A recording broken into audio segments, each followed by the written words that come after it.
What's up? It's Jumanne. This is part 2 of my gambling addiction story. In part 1, I had told you about how I took a blank check. I wrote it out for $5,000. I deposited in my bank account and I attempted to withdraw this fraudulent check, right? So in a lot of the comments in part 1, people were telling me, yo, talk about how you originally started gambling. So even though this is part 2, this is technically gonna be what should be part 1, because I'm gonna just bring you all the way back from the beginning. So the first time I ever went to the casino was with my cousin and his co-workers.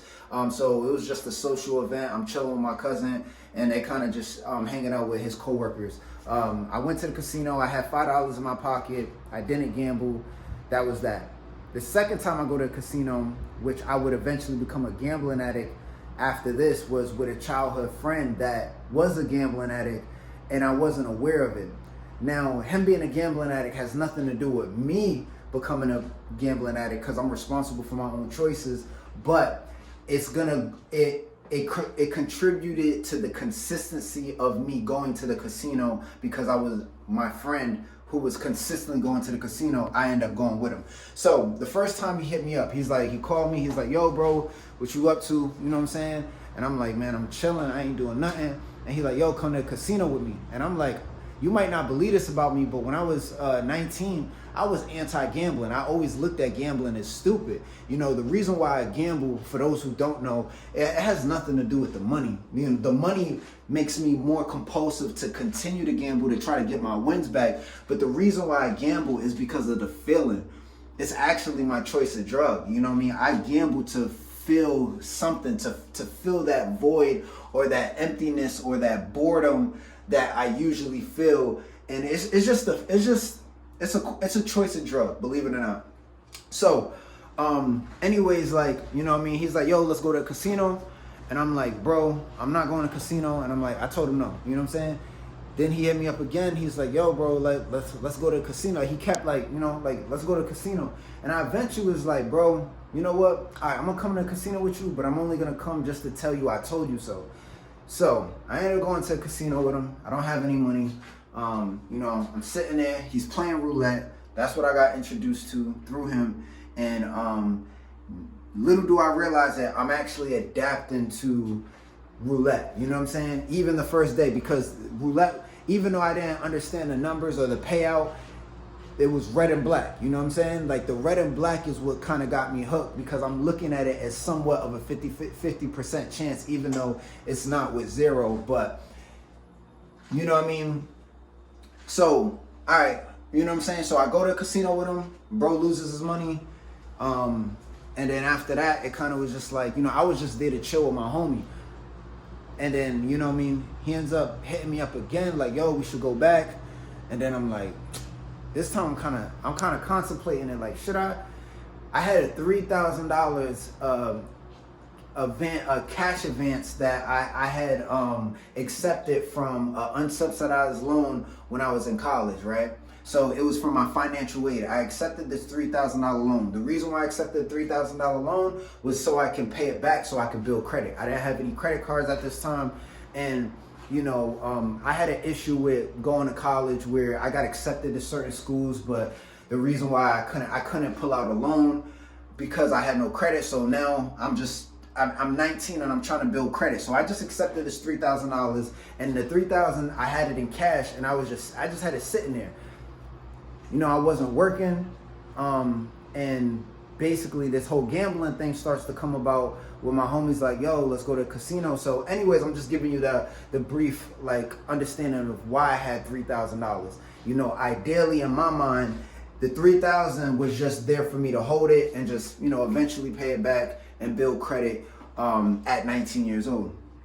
So the second time we go, I actually bring $20 with me. I remember bringing the $20 out of $3,000. I'm like, not a big deal. Ain't nothing. You know what I'm saying? If I lose it, I lose it. You know what I'm saying? Whatever. So I go to a casino. I end up losing the $20. Mind you, this is my first time gambling.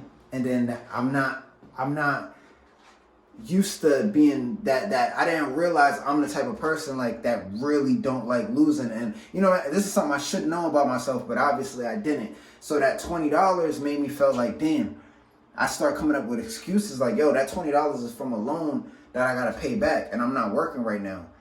I want to get that. I could get that $20 back. I'm just playing red or black on roulette. Like, you know what I'm saying? I could get that. So now we end up going back to the casino again, and this time I end up bringing $100.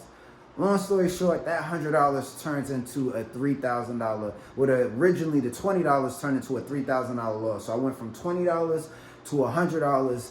Then I don't remember what happened after that. I probably came back to the casino with a couple more $100 to the point where I came with the rest of the $3,000. And I eventually end up losing that money. So, once that happened, you know what I'm saying? Basically, my friend, like, he was a gambling addict. He was already, like, he was going to the casino with another friend that he eventually kind of stopped going to the casino with. But now, I'm hooked on this now, you know what I mean? And I just lost $3,000 that, you know, that I gotta pay back, and I'm not trying to work a job and, you know what I'm saying, pay that $3,000 back. So now I'm thinking like I'm trying to get that money back through gambling. So I would eventually ended up going to the pawn shop, right, and putting out loans on all of the studio equipment that I had. You know, at that time I had DSLRs. Like I had a Canon 7D, I had a Canon T3i. You know, and this was at the point where, you know, a Canon 7D was like $1,800 for the body only. The T3i was like a $500 camera at the time. I had the lenses. I had, you know what I'm saying? I had a MacBook Pro. I had an iMac. I had, you know what I'm saying? I had a lot of studio equipment. You know what I'm saying? My microphones. It was just a lot. You know what I'm saying? So all of that ended up going to the pawn shop. I ended up, you know what I mean? And then from the pawn shop, I think I probably resorted into, at this time, I did end up with, I think within 6 months, I ended up I was gambling and I was winning too. So I did end up being able to pay off the $3,000 through gambling, right?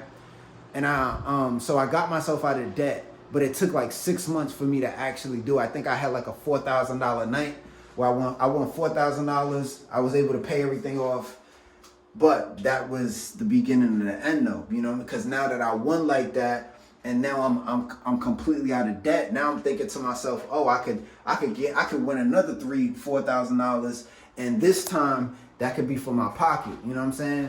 Wasn't a good idea, and it just created this snowball effect of me just wanting to continue to gamble. And, you know, I would justify my behaviors based off of my financial need. You know what I'm saying? This is what I'm telling myself. Like, yo, like, you know, I need the money. But it was never about the money the whole time. It was about the feeling. You know what I mean? So I just felt like at that point in my life, I was completely unsuccessful from, you know, being in college to, I knew I didn't have, like, being a rapper. I didn't have like a career choice that was realistic that I wanted to pursue. So, you know, gambling was kind of like a way out for me. Like the time that I'm there, it's like, it's kind of like, it's all about the experience. You know what I'm saying? Like, I just feel different, you know? And that's kind of what it was, you know what I mean? And that's what it is, unfortunately, even to this day. Like, you know, I just feel different when I'm gambling, you know? I don't smoke, I don't drink, I don't pop pills, but I do gamble for the dopamine. It's the same thing when I talk about pornography too. It's like, it's all dopamine. Like, you know what I mean? Like, I don't like the idea of being thirsty or being like overly sexually desiring, you know what I'm saying, sex. Like, I don't like the activity of, or the thought of like being addicted to pornography, but it's the dopamine that I'm really chasing, like that feeling of just, you know, it is what it is, bro. It's just like, made a lot of poor choices. I'm still making poor choices, you know, as of right now. So, that's kind of just the beginning of my gambling addiction. You know what I'm saying? I think every addiction, whether it's smoking, drinking, it kind of starts off socially, even though you still got to take accountability for the choices that you make. And the choices that I made was to gamble, but I was going with my friend back and forth, back and forth. You know, I probably didn't start taking the bus. I don't know. It took a couple years. I really don't. It probably I would say at least 2 years, right? Because that's when I started. When I